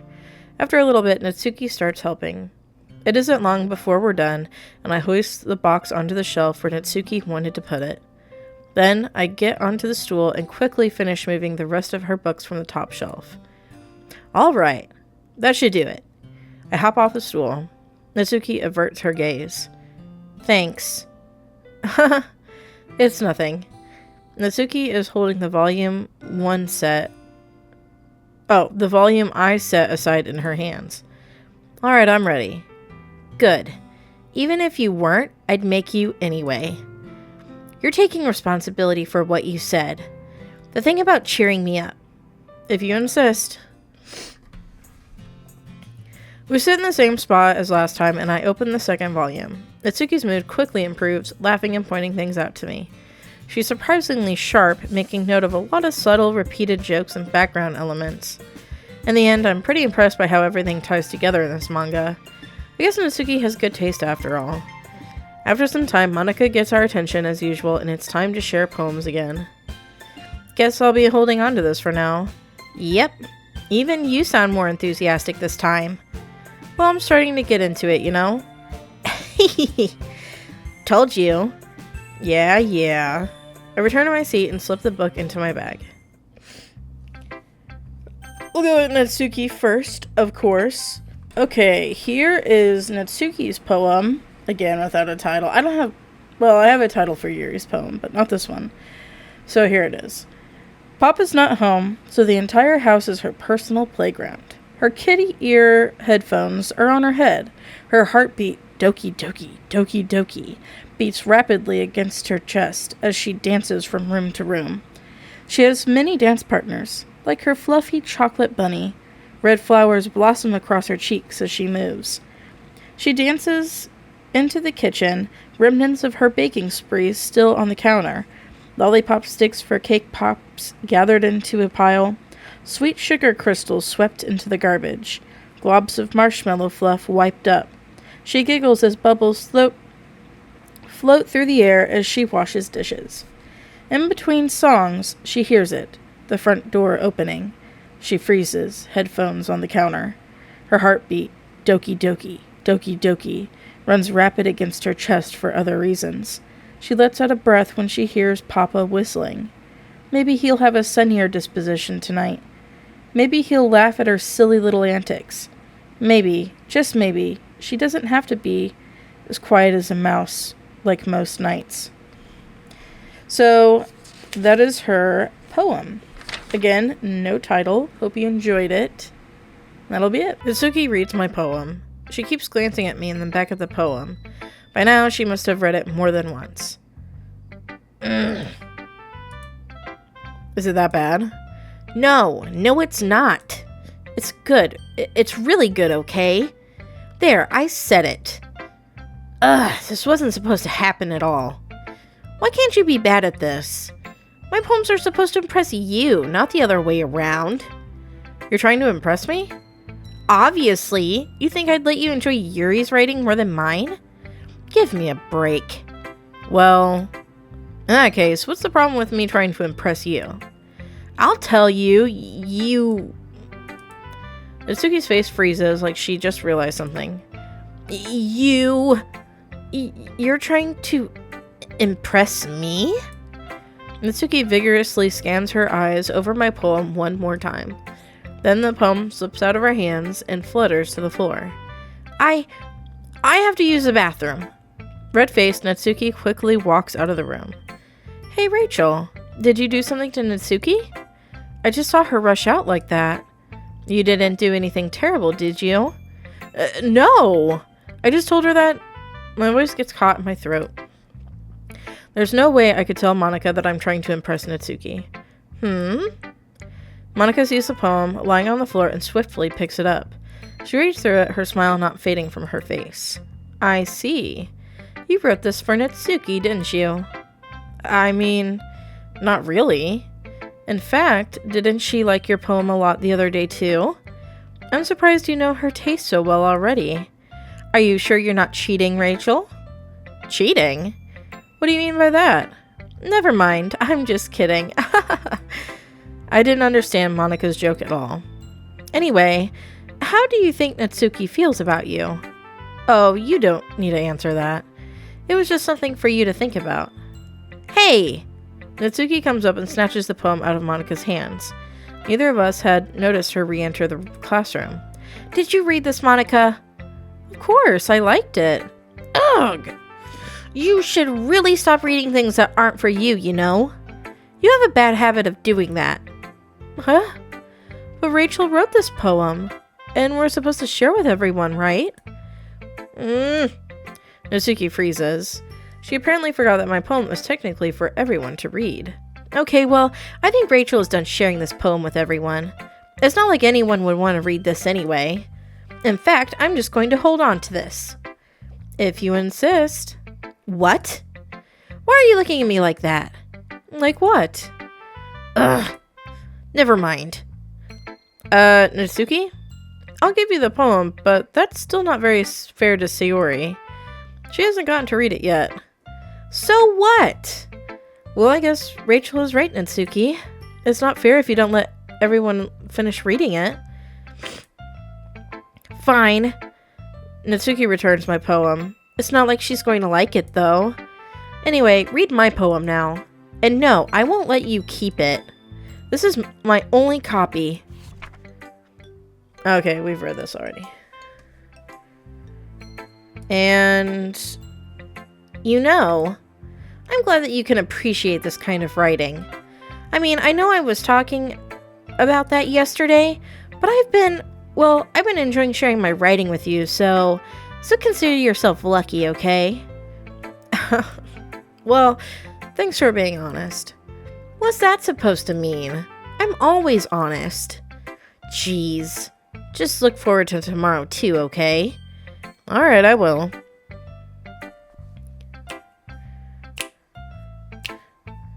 We'll go to Sayori next.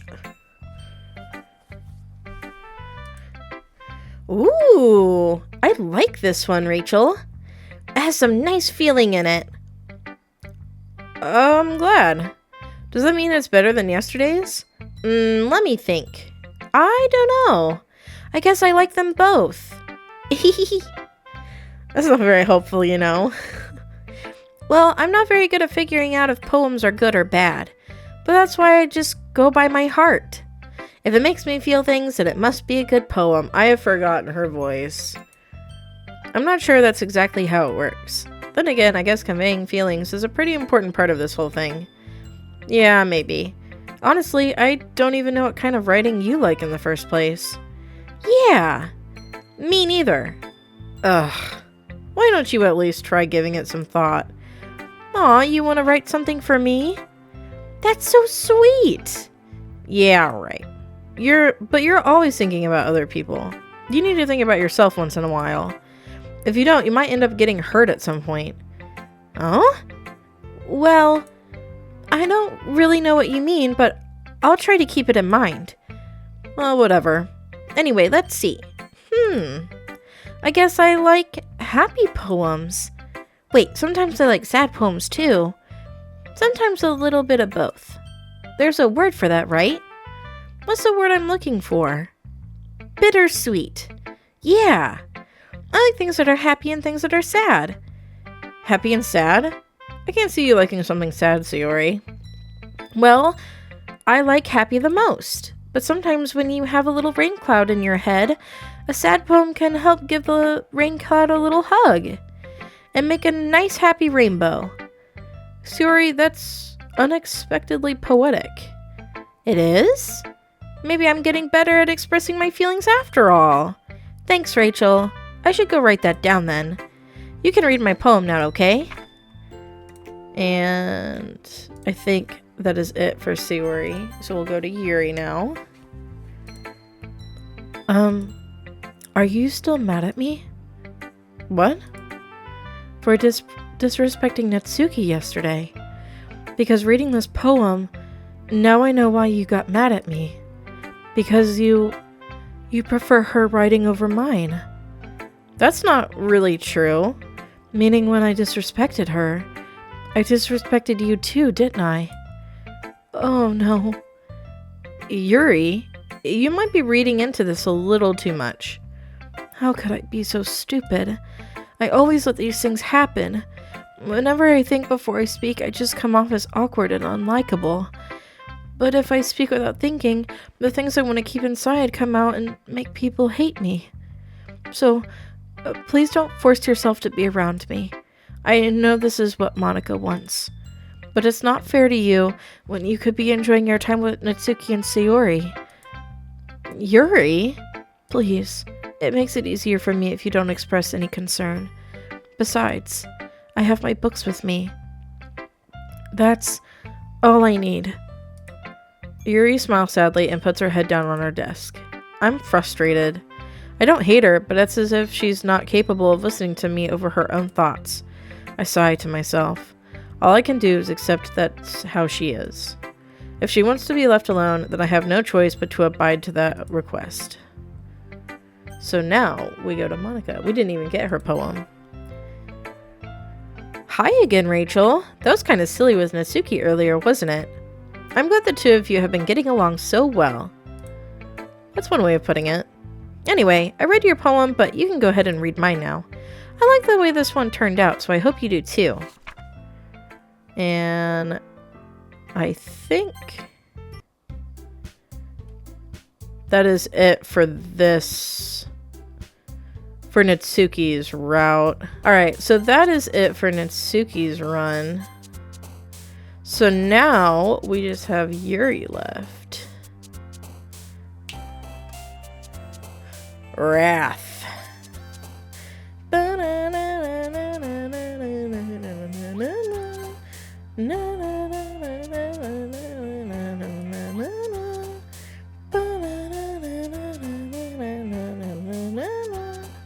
Vivid.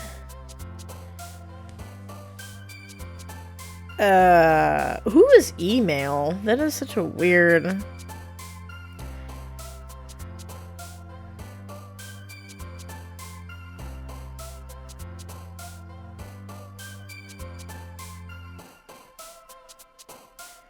Skirt. I knew that was Natsuki.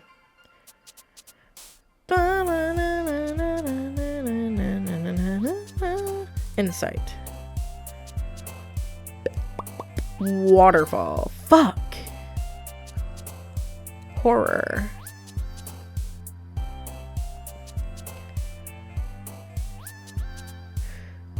Lust. Unstable.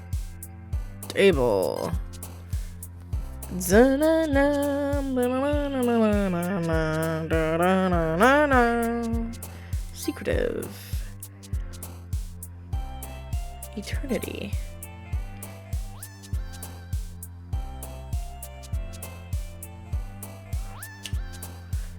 Who's nature?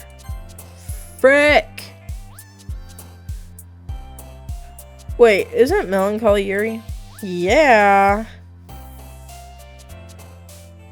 Inferno.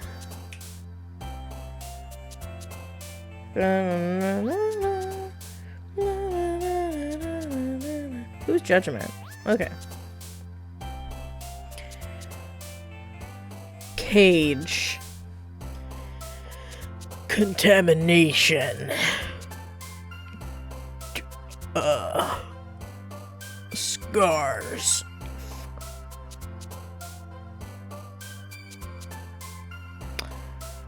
Really? Alright. Let's skip ahead to Yuri's section. Hey, Yuri. Huh? I suddenly noticed that Yuri is reading a different book from the one we've been reading together. Sorry, I didn't mean to interrupt. Oh, no. I was kind of just waiting for you. If that's the case, why don't we go ahead and get started? Yes, let's. Actually, I have a request. Do you mind if I make some tea first? Not at all. Thanks very much. If there's one thing that can make my reading time here any better, it's a nice cup of tea. Not to mention for yourself as well. Yuri stands up and makes her way to the closet. I follow and watch as she retrieves a small water pitcher from the shelf, the kind with a filter inside. Can you hold this for a second? Sure. Yuri hands me the water pitcher and also fetches an electric kettle. I'm going to plug this in at the teacher's desk and then we'll go get some water. She walks past me and sets the kettle down on the teacher's desk. I simply watch her movements. To my surprise, the way she moves really contrasts her speaking mannerisms. Especially because of her long legs, Yuri appears elegant and methodical. Okay, may I have the water pitcher? Thanks, I'll be right back. I might as well walk with you. Yeah, why not? Shall we go then? Yeah. Where are you two off to? We're just... Yuri was going to make some tea, so... I suddenly realized how weird it sounds to explain this to Monica. We're just filling the water pitcher. Oh, okay. Sorry, I was just a bit curious. That's kind of a one-person job, isn't it? That's... Monica, please mind your own business for once. Or do you want to tell me there's something wrong with helping involve Rachel in club activities? Huh? My mouth gapes. I suppose there's nothing wrong with that. Then let's go, Rachel. Yuri quickly exits the room and I follow.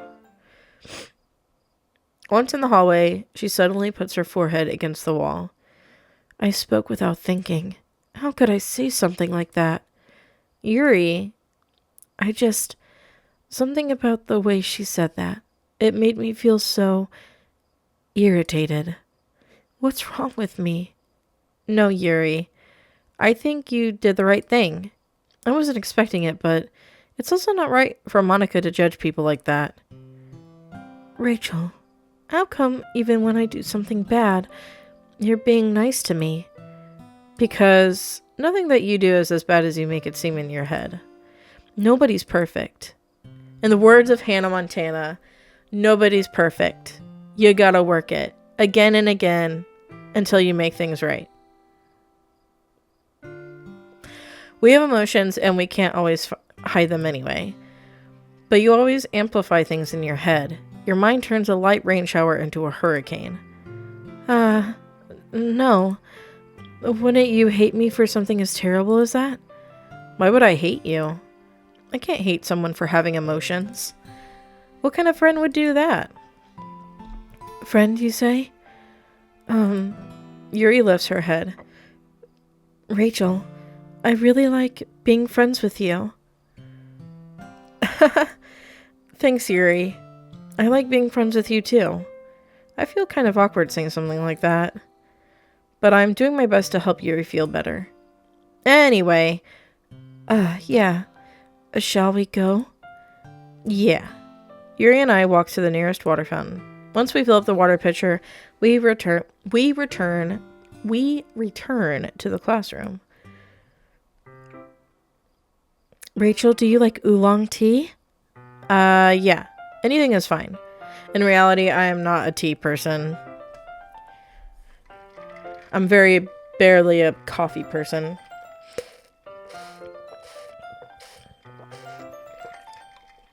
Diet Coke all the way. Is there a Diet Coke tea? Very well. Yuri sets the temperature on the kettle to 200 degrees. Now it's time to get the teapot. You really do this properly, don't you? Of course. I shouldn't do any less when I'm making tea for others. Even if I'm not an expert on tea or anything, I wish I liked tea. I wish I liked tea. Maybe if I drank it more and got, like, accustomed to it, like, used to it, maybe I would like it more, but it's rough for me. In that case, you'll only be even more impressed. Perhaps I will. Yuri fetches the teapot, and begins measuring the tea leaves. To my surprise, she even starts humming a little to herself. You must be in a good mood now. Is that so? I was letting it show, and you noticed. I was doing a bit of thinking, and I decided that I would try expressing myself a little bit more. It turns out it's not very hard for me to do. When it's you who's around anyway. That's great, Yuri. Just don't push yourself too much. You're always worrying about me, Rachel. It's very endearing. Yuri wasn't kidding. I don't even know if I can keep up with this. I watch Yuri pour a cup of tea for each of us. Rachel, I have another request. Do you mind if we sit on the floor today? Why's that? It's a little bit easier on my back. I can read with my back against the wall rather than bending over at my desk. Oh, sorry, I didn't realize. No worries. I just have back pain very regularly, so I do my best to manage it. Is that so? I wonder why that is. It's most likely because of my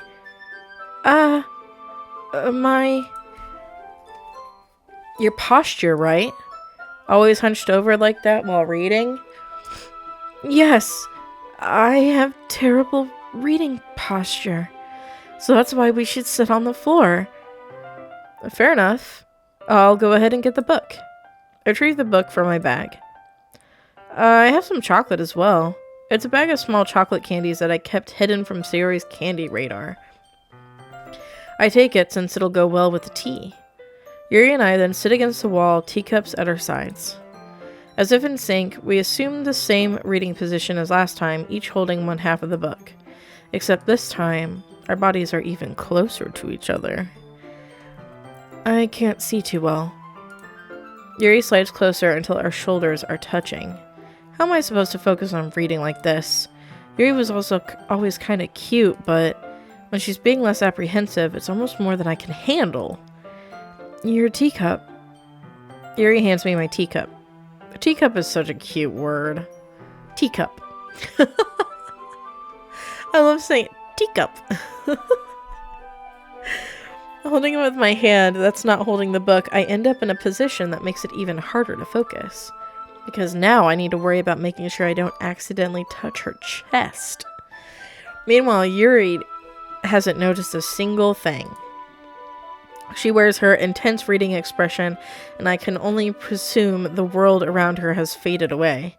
I use all of my willpower to focus on reading. After a few minutes, I finally manage to relax a little. I put the teacup between my legs and fumble with the chocolate wrapper. Sorry. I briefly let go of the book to finish opening the wrapper. You can have as much as you want. That's okay. I won't take any. Are you sure? Well, if I touch it, then it might get smudges on the pages. You're right. I didn't even think about that. My bad. No need to apologize. I'll hold the book, okay? Are you sure? Of course. Yuri opens the book with both hands. She holds it so that I don't have any harder of a time reading from it. But as a result, her left arm is practically resting on top of my leg. Well, in that case, Yuri is already totally focused on reading again. I take a chocolate candy and pop it into my mouth. Then I take another chocolate and I hold it up to Yuri. She doesn't even look away from the book. She simply parts her lips as if the situation was completely natural. But that means I can't stop here. I apprehensively place the chocolate in her mouth. Just like that, Yuri closes her lips over it. Huh? Yuri's expression suddenly breaks. Did I just... Yuri looks at me like she needs to confirm what just happened. Rachel. Sorry. I guess I shouldn't have done that. Oh, that's... Well, you were just helping. That's something that friends do, right? I mean, not really in this kind of context, but yeah, that's all it was. Yeah, then you don't need to stop or anything. I see. The situation has gotten really tense. Yuri tries to return to the book, but I can tell just by her expression that even she can't focus now. My heart is pounding. I nervously take another chocolate between my fingers, but this time, Yuri's eyes meet mine. How did it even come to this? Yuri doesn't avert her gaze. I notice her chest rising and falling to the rhythm of her breaths. I raise my arm. Like before, Yuri parts her lips, but it's different this time. I take the chocolate and place it in her mouth. I feel her hot breath on my fingers. Dude, why did that kind of make me go... Ew, why did the music stop? I don't like that, Monica. Okay, everyone. Ah!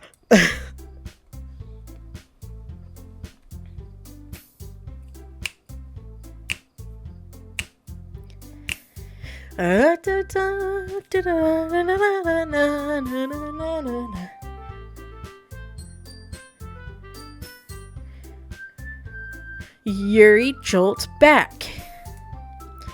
It's time to share poems. Rachel, you can help Yuri put away the tea stuff, right? Yeah, of course. Okay, thanks. The spell is abruptly broken.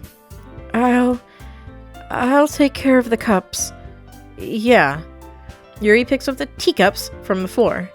I pick up the bag of chocolates. In the end, we hastily clean up without so much as a word between us. I get the feeling this is something neither of us will have the courage to bring up. We'll talk to Yuri first. Let's see what you've written for today. Yuri stares at the poem with a surprised expression on her face. Do you like it? Rachel, this one might even be better than yesterday's. How did you even pick up on this so quickly? Just yesterday I was telling you the kind of techniques worth practicing. Maybe that's why. You did a good job explaining. I really wanted to try giving it more imagery. Or imagery, if you're a genius. Yuri visibly swallows. Even her hands appear sweaty. I'm not used to this. Used to what? I don't know. It's fine. Take your time. Yuri breathes and collects her thoughts. I know that Yuri likes to think before she speaks, so I offer that patience to her. Yeah, just being appreciated like this, I guess. It probably sounds really stupid, but seeing someone motivated by my writing, it just makes me really happy. Are you saying you've never shared your writing before? Yuri nods. Really? I don't believe it. I really only write for myself. And besides, people would just laugh at me. Do you really think that? Again, Yuri nods. Huh. Even your close friends? Yuri doesn't respond to that. I wonder why. Anyway, do you want to share the poem you wrote today? Yeah, I do. If it's with you. And I think we can skip some of this. Why do you keep them to yourself?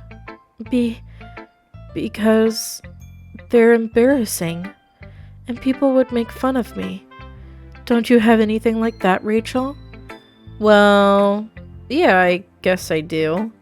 I feel like everyone has a little something like that. The best we can do is respect each other and our individualities. Even if it's difficult sometimes, and some things make us uncomfortable. After all, if I hadn't learned to embrace my own weirdness, I would probably hate myself, and we've already read this. You're good at a lot of things. Writing, listening. There really aren't many people like you, Rachel. That's exaggerating a little bit. It's just how I feel. I never thought I would get so comfortable sharing my writing, but now I almost feel like I look forward to it. It's just a really nice feeling. And you're to thank for that. It's nothing really. Yuri smiles sincerely at me. For just a moment, her timidness seems to disappear. We'll go to Sayori next. And I think her response is the same. Yeah, like with Natsuki's poem. So we'll go to Natsuki next. Well, I can admit that it's better than the last one. It's nice to see that you're putting in some effort. That's good. But I still don't like this at all. It's trying too hard to be serious. What do you mean by that? Poems don't need to be all deep sounding to express something. It's going to just sound like you're forcing it unless you really don't suck at it. Honestly, don't bother trying to write poems like this until you're on Yuri's level. Natsuki stops short all of a sudden. Don't tell me. You're not trying to impress Yuri, are you? What are you talking about? And keep your voice down. You know Yuri would love this antsy. Just because she's a talented writer doesn't mean, Looks like I'm in trouble. I somehow struck a nerve, though what I did is beyond me. I am so done with you. Natsuki shoves the poem I handed her back over to me. Take your stupid poem. If you read it for someone else, just don't show it to me. Ouch. This is what I get for letting a younger girl step into my business. Unless I was a mind reader, I was destined to be in a world of pain from the start. At least Natsuki wasn't really the girl I was trying to impress in the first place. Okay, so we didn't even get her poem. And we're gonna go to Monica.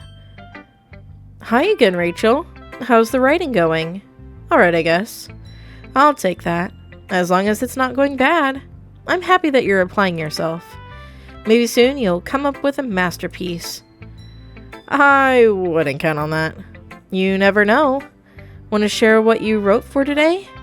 Sure, here you go. I give my poem to Monica. Alright. This one's good. It feels like you're not only trying... It feels like you're not only getting more comfortable with your style, but the imagery is better than the last one I read.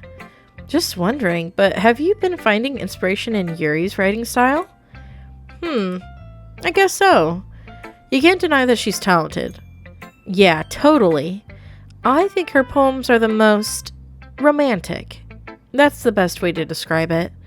She's like a totally different person when she picks up a pen. I noticed that too. And when she's talking about literature, it's like a light turns on inside her. Sadly, it's hard to get much personal conversation out of her. Trust me, I've tried. Who knows what goes on in that head of hers? I hope you don't mean that in a bad way. Oh no, of course not. I just meant that I wish she didn't keep so much to herself. But still defending her like that, you must be pretty into her. You completely misunderstood. Calm down, I'm kidding.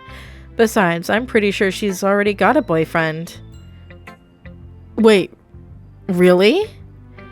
Yeah, a fictional one anyway. Monica kind of whispers that last part to me. Yeah, fictional one anyway. It's just a hunch, but... well, there's not really anything wrong with that. Oh, well, I know. I was just saying. But anyway... and she's going to show us her poem and blah, blah, blah, blah. And we talk about the festival and we perform in front of everybody. And it's all a big hullabaloo. And then we're probably going to go talk to Sayori. And we're going to say that I would walk home with Yuri. Walking home with Yuri, huh? Why does the thought of that make my heart pound? I mean, given how hard it is for her to socialize, I would feel awful turning her down, so... isn't she so beautiful and smart? That has nothing to do with what I just said. You admitted it. Jeez. There's not even any point in speculating something that's never going to happen. Well, maybe. But I just like to think about it. It's not long before you won't need me anymore, you know? Need you? Sayori, I can't figure out how you're seeing things in your head right now. Sorry. Everyone is different. Nobody in the club is a replacement for you. If you say so. The conversation trails off and I'm left feeling awkward. But it was kind of her fault for trapping me with such a weird question. I can't just lie to her. But if there's something that makes her happy, I would hate to take that away from her. That's why I said there's no point in speculating. Then again, the festival is only a few days away. Who knows what will happen in that time. Alright. So that will be it for this episode.